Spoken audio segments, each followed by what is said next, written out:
ఏపీలో ఎన్నికలు సమీపిస్తున్న వేళ నేతల మధ్య మాటల యుద్ధాలు తారస్థాయికి చేరుతున్నాయి. అయితే తాజాగా విడుదల చేసిన యాత్ర టు సినిమా గురించి ఆసక్తికర వ్యాఖ్యలు చేశారు టీడీపీ రాష్ట్ర అధ్యక్షుడు కింజారపు అచ్చెన్నాయుడు. నేడు యాత్ర టు సినిమా విడుదల అవుతోందని చెప్పి జగన్ రెడ్డి కోరిక మేరకు స్పీకర్ సభను వాయిదా వేశారని ఆరోపించారు.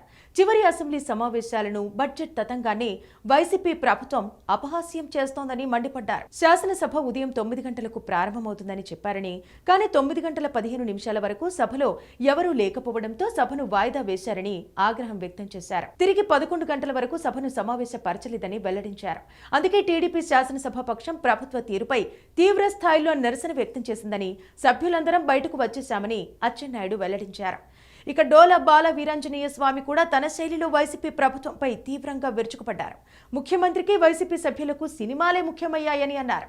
తెలుగు మహిళల్ని కించపరిచి వారి ఆత్మగౌరవాన్ని, ఆత్మాభిమానాన్ని రోడ్డున పడేసిన ఈ శాసనసభ కార్యకలాపాలు నేటితో ముగిశాయని, సభలోని సభ్యులపై చరిత్రలో మొదటిసారి భౌతిక దాడులు జరిగింది ఈ సభలోనే అని అన్నారు.